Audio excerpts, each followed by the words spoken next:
Hi అండి, అందరికీ నమస్కారం. Welcome back to my channel Yours Lucky Blogs. కొత్తగా ఎవరైనా మన ఛానల్ చూస్తూ ఉంటే ప్లీజ్ అండి సబ్స్క్రైబ్ చేసుకోండి. ఆల్రెడీ సబ్స్క్రైబ్ చేసుకున్న వాళ్ళకి చాలా చాలా థ్యాంక్స్ అండి.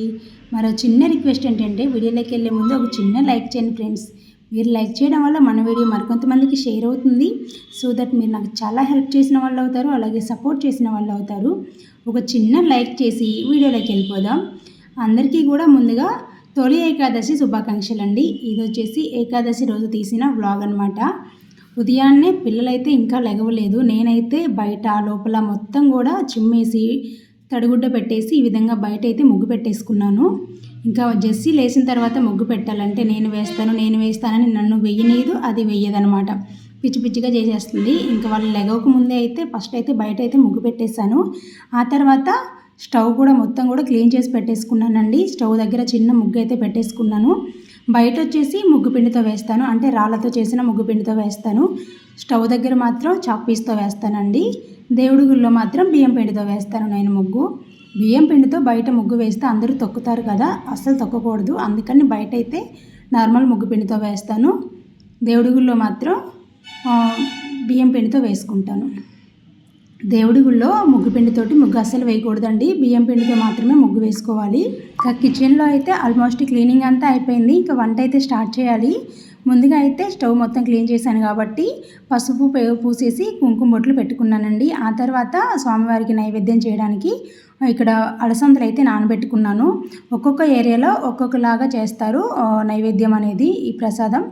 మా సైడ్ అయితే గుగ్గిళ్ళు వండేసి పుట్నాల పప్పుతోటి పొడి పిండి చేస్తారండి. పుట్నాల పప్పు, బెల్లము, అలా కొంచెం కొబ్బరి, ఇలాచి వేసేసి పొడి కొడతారనమాట.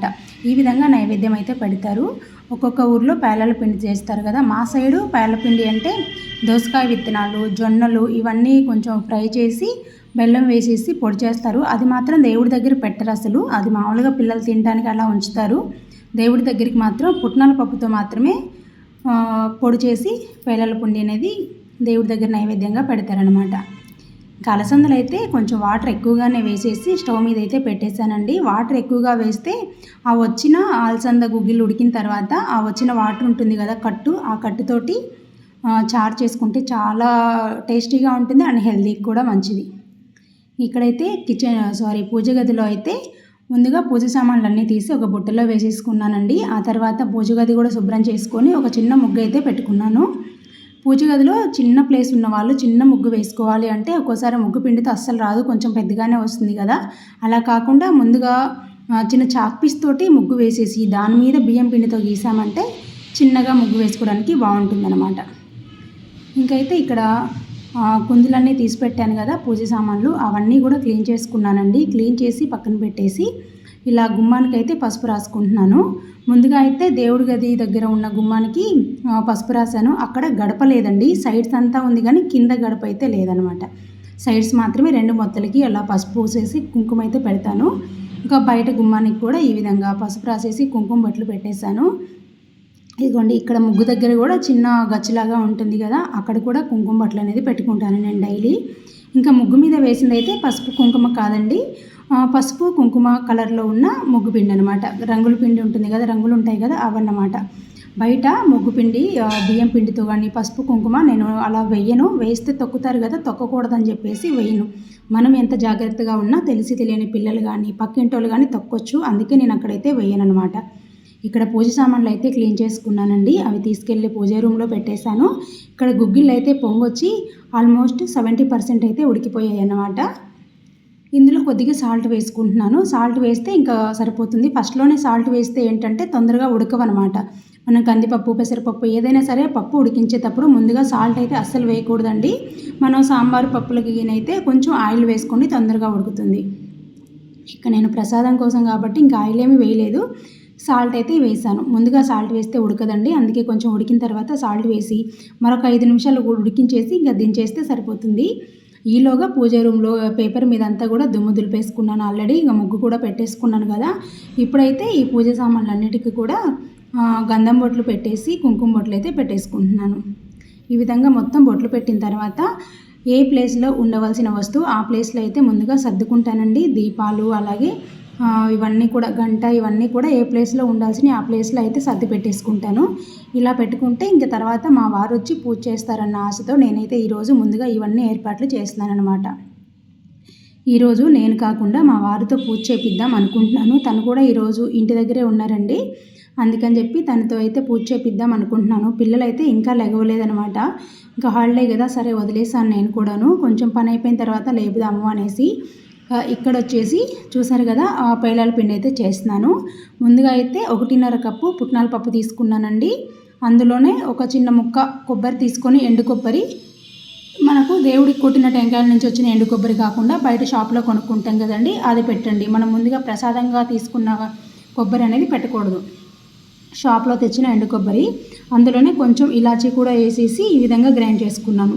మొత్తం మెత్తడి పొడిలాగా చేసేసుకొని అందులోనే ఇదిగోండి 1 కప్పు అయితే బెల్లం వేసుకుంటున్నాను. నాకైతే 1.5 కప్పు పుట్నాల పప్పుకి 1 కప్పు బెల్లం వేశాను కదా, కొంచెం స్వీట్ తగ్గినట్టు అనిపించింది. కొంచెం స్వీట్ ఎక్కువగా తినాలనుకునే వాళ్ళకి 1 కప్పు పుట్నాల పప్పుకి 1 కప్పు బెల్లం వేసుకోండి. 1.5 కప్పు పుట్నాల పప్పు అయితే 1.25 కప్పు అయినా సరే బెల్లం అనేది పడుతుంది, ఎక్కువ తినాలి స్వీట్ అనుకునే వాళ్ళకి.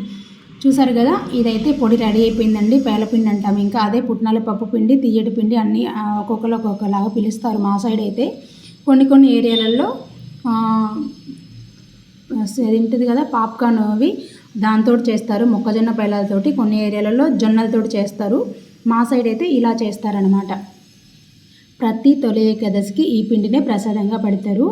ఇంకా పిల్లలు లెగిస్తే టిఫిన్ కావాలి కదండి. ఒక సైడ్ అయితే ఇడ్లీ పెట్టేస్తున్నాను. పల్లీలు ఆల్రెడీ ఫ్రై చేసి పక్కన పెట్టుకున్నాను. వాళ్ళు లేచిన తర్వాత చట్నీ అనేది మిక్సీ కొట్టేస్తానమాట. అన్నీ రెడీగా పెట్టుకున్నాను. చట్నీ కూడా పల్లీలు, పుట్నాలు, పచ్చిమిర్చి అన్నీ కూడాను వేసేసి పెట్టాను. జస్ట్ మిక్సీ వేసేసుకొని పోపు పెట్టుకోవడమే. ఇక్కడైతే గుగ్గిళ్ళు ఉడికిపోయాయి కదండి, ఆ గుగ్గిళ్ళు కూడాను ఇలా వడకట్టేశాను. ఇంకా గుగ్గిళ్ళు వడకట్టేసి పిల్లలకైతే లేపి స్నానాలు చేయించేసి వాళ్ళనైతే రెడీ చేశాను. ఇంకా నేనైతే వాళ్ళు రెడీ అయిపోయారండి. ఇంకా ఇప్పుడు నేనైతే దేవుడి పూజకి ప్రసాదం అన్నీ కూడా రెడీ చేస్తున్నాను. పదే కిచెన్లోకి అటు ఇటు తిరగకుండా ఒక దగ్గర నించుకొని పూజ చేసుకోవడానికి ఉంటుందన్నమాట. మా సైడ్ అయితే ఇదిగోండి గుగ్గిళ్ళు వేసేసి, గుగ్గిళ్ళ మీద ఈ విధంగా పుట్నాల పప్పు పిండి వేసేసి ఆ తర్వాత కొంచెం నెయ్యి కూడా వేస్తారు. నెయ్యి వేసి నైవేద్యంగా పెడతారనమాట. ఇంకా మా వారైతే ఈరోజు పూజ మా వారే చేశారండి. నాకైతే ఫుల్ హ్యాపీగా ఉంది. పూజ చేసేటప్పుడు అసలు వీడియో కూడా తీయలేదు నేను. ఇంకా అసలు తీయాలన్న ఆలోచన కూడా రాలేదనుకోండి. ఇంకా మా పిల్లలైతే ఈ విధంగా జెస్సీకి ఇది తీసుకున్న డ్రెస్ కొత్తదండి. లక్కీ వేసుకున్న టీషర్ట్ కూడా కొత్తదనమాట. అదండి, బాగుందా జెస్సీ డ్రెస్ ఎలా ఉందనేది తర్వాత కనిపిస్తుంది, ఒకసారి చూసేయండి. ఇంకా నేనైతే పూజ అంతా అయిపోయిన తర్వాత సాంబ్రాణి కడ్డీ లోపల వెలిగించి పెడతాం కదండి, అదైతే ఒకసారి పూజ రూమ్ అంతా కూడా చూపించేసి ఆ తర్వాత గడపకి చూపించేసి పూజా రూమ్ గడపకి, ఆ తర్వాత తీసుకెళ్ళి బయట గడపకి చూపించి ఇంకా బయటే పెడతాను. ఎందుకంటే లోపల అగరవత్తుల స్మెల్, సాంబ్రాణి పొగ మొత్తం కూడా ఎక్కువైపోతే మా బాబు బాగా ఇబ్బంది పడుతున్నాడండి. వాడికి అంతగా పొగ నచ్చట్లేదు అనమాట. అందుకని ఇంకా తీసుకెళ్ళి బయట గుమ్మం దగ్గర పెడతాను. గుమ్మం దగ్గర పెట్టినా ఇంట్లోకి కూడా వస్తుంది, కాకపోతే కొంచెం బెటర్ అనమాట. కొంచెం బయటికి వెళ్ళిపోతుంది, కొంచెం లోపలికి వస్తుంది కదా, అలాగా. ఇంకా మా జెస్సీ అయితే నేనేం చేస్తే అది చేయాలంటుందనమాట. చూసారు కదా, నేను ఎలా తిరిగితే అలా తిరుగుతుంది. ఇంకా పూలు పెట్టేటప్పుడు కూడా నేను పెడతానంటది. కాకపోతే తనకు అందదు కదా, వద్దులేమ్మా అంటే వినదండి. నేను పెట్టాలి అంటానే ఉంటుంది. ఒక్కోసారి స్టూల్ కానీ చైర్ కానీ తెప్పించి పూలు అయితే పెట్టిస్తానమాట. మీరు తొలి ఏకాదశి పూజ ఎలా చేసుకున్నారు, మీ సైడ్ ఎలాంటి నైవేద్యాలు ప్రసాదంగా పెడతారు అనేది కామెంట్ సెక్షన్లో షేర్ చేసుకోండి ఫ్రెండ్స్. ఇంకా నేనైతే ఇలా నైవేద్యం పెట్టేశాను. ఇంకా టెంకాయ కొట్టుకున్నాము. ఆ తర్వాత కొంచెం పాలు బెల్లం కూడా నైవేద్యంగా పెట్టాను. పండ్లు తాంబూలం పెట్టాను అమ్మవారి ముందర. ఈ విధంగా సింపుల్గా అయితే పూజ అయితే ఫినిష్ అయిపోయిందనమాట. ఈరోజు అయితే మా పిల్లలు లేట్గా లెగిసినా సరే ఫాస్ట్గా పని అయిపోయింది అనిపించిందండి. ఇక నేనైతే 5కి లేచాను అనమాట. 5కి లేచి ఈ పని అంతా చేసుకున్నానండి.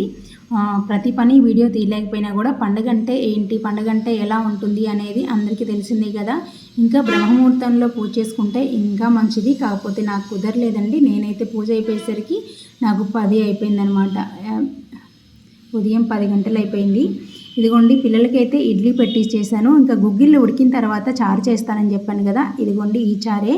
కాకపోతే ఈరోజు వెల్లుల్లి ఆనియన్ 2 వేయలేదు. 2 వేయకుండా చారు అయితే పెట్టాను. ఎలా వస్తుందో ఏమో అనుకున్నాను, కానీ ఎంత బాగా వచ్చిందంటే అంత బాగా వచ్చిందండి.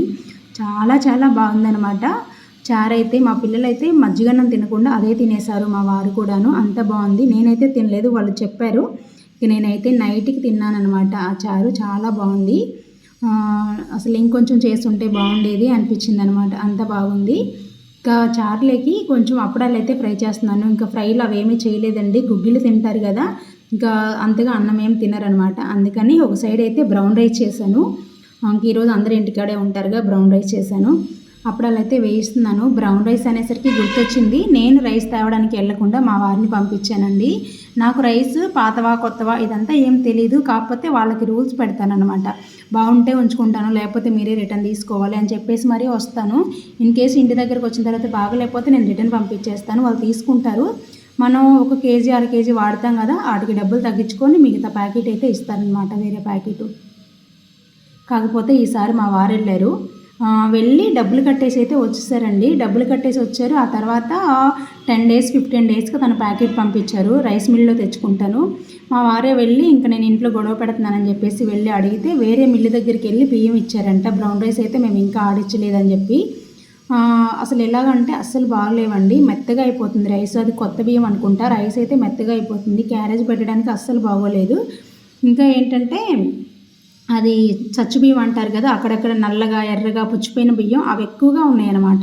చూసుకొని తేవాలి కదా అంటే చూశాను, కానీ అదేం కాదేమో అనుకున్నాను అని చెప్పారు మా వారు. నాకైతే బాగా మండింది. 1 రోజు 2 రోజులు కాదు కదా, ఆ ప్యాకెట్ అయిపోయేంతవరకు 25 కేజీస్ ప్యాకెట్ అది అయిపోయేంతవరకు దాంతో అలాగే తిప్పలు పడాలి కదా. అలా కోపం అనిపించింది నాకైతే. అసలు క్యారేజ్ పెట్టడానికి పనికిరాదండి, గంజి గంజిగా అయిపోతుంది. అన్నం గంజి వార్చినా కూడా అలాగే అయిపోతుంది అనమాట. ఇక మా పిల్లలైతే టీవీలో ఏదో సాంగ్ వస్తుందండి, వాళ్ళకి సంబంధించిన సించాన్ సాంగ్ అనమాట. వీడియో తీస్తున్నానని చెప్పినా కూడా వినకుండా ఈ విధంగా అయితే ఫుల్ అల్లరి చేసేస్తున్నారు. ఇంకా ఈలోగా నేనైతే మా వారు అన్నం తినేసి వెళ్ళిపోయారు. పిల్లలకి అన్నం పెట్టేసి మజ్జిగ అయితే చేస్తున్నానండి. ఇదిగోండి ఇక్కడ వెన్న చాలా రోజుల నుంచి మీగడ అలాగే ఉంది, ఇంకా అదైతే ఈరోజు కాంచేస్తున్నాను అనమాట. కాంచి పెట్టేద్దాం, ఎందుకంటే అది మీగడ బాగా పుల్లగా అయిపోతే నెయ్యి కూడా బాగోదు, అలాగే ఫ్రిడ్జ్లో కూడా బ్యాడ్ స్మెల్ వచ్చేస్తుంది.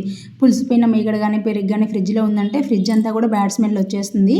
ఇంకా అందుకని ఈ విధంగా నెయ్యి అయితే కాంచేస్తున్నాను. నెయ్యి అయితే ఆల్రెడీ కాగిపోయిందండి. ఈ వెన్నలో మీగడ % ఎక్కువ ఉందన్నమాట. అంటే మిక్సీ వేసినా సరే మజ్జిగ కింద అంతగా రాలేదు, మొత్తం వెన్నలోనే ఉండిపోయింది. అది మరిగించేటప్పుడే నేను కలబెట్టడం ఆపేశాను. పెద్ద కడాయిలో పెట్టాను కదా అని చెప్పి వదిలేసాను. కాకపోతే అది చూసారు కదా, అడుగున బాగా మాడిపోతే ఇంకా నెయ్యి టేస్ట్ మారిపోతుందని వేరే దాంట్లోకి షిఫ్ట్ చేసుకున్నానండి. నేనైతే షిఫ్ట్ చేసి ఇంకా ఈ విధంగా మరిగించుకున్నాను. అప్పుడు నెయ్యి అనేది ఫ్రెష్గా ఉంటుంది. ఇంకా ఈవినింగ్ అయితే మేము బాబా గుడికి వెళ్ళామండి. ఒక బాబా గుడికి అని కాదు, ఫస్ట్ శివాలయంకి వెళ్ళాము.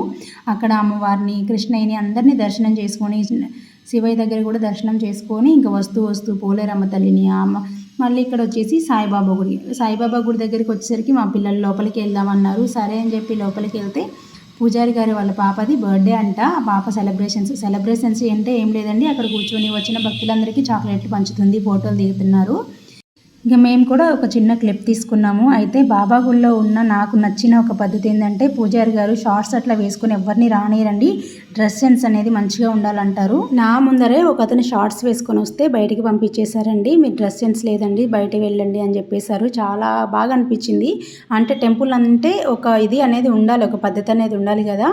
అలాగే బాబా దగ్గరికి వెళ్ళి మనం బాబా పాదాలని పట్టుకొని మాట్లాడుకోవచ్చు బాబాతోటి. నాకు ఆ విషయం బాగా నచ్చింది. బాబాతో దగ్గర నుంచి మనం మాట్లాడుతున్నట్టుగానే అనిపిస్తుంది అనమాట నాకైతే. మీలో ఎంతమంది ఇలా బాబాతో మాట్లాడే అలవాటు ఉంది చెప్పండి. నాకైతే బాబాని చూస్తే ఒక దేవుళ్ళగా కాదు, ఒక ఫ్యామిలీ మెంబర్ లాగా అనిపిస్తాడనమాట. ఇంకా అక్కడి నుంచి వచ్చిన తర్వాత అయితే పిల్లలకి అన్నం పెట్టేసి పడుకోబెట్టేశానండి. ఆ తర్వాత ఇంట్లో కొట్టిన కొబ్బరికాయ, బయట కొట్టిన కొబ్బరికాయ, గుళ్ళో కొట్టిన కొబ్బరికాయలు అన్నీ ఉన్నాయి కదా, ఆ చిప్పలన్నీ ఇలా చేసేసి ఇంకా కొబ్బరికాయలు అయితే చేసేసాను. ఇవి బయట పెడితే 1 వీక్, ఫ్రిడ్జ్లో పెడితే 2-3 వీక్స్ కూడా ఫ్రెష్గా ఉంటాయి. టేస్ట్ మాత్రం చాలా బాగుంటాయి, హెల్త్కి కూడా చాలా మంచిది. ఈ వీడియో రెసిపీ కావాలి అనుకుంటే ఒకసారి కామెంట్ సెక్షన్లో షేర్ చేయండి, నేను రేపటి వీడియోలో షేర్ చేస్తాను. ఈరోజు వీడియో బాబా ఆశీస్సులు మనందరి మీద ఉండాలని కోరుకుంటూ ఈ వీడియో ఇంతటితో ముగిస్తున్నాను. ఇప్పటివరకు లైక్ చెప్పితే ఒక చిన్న లైక్ చేయండి.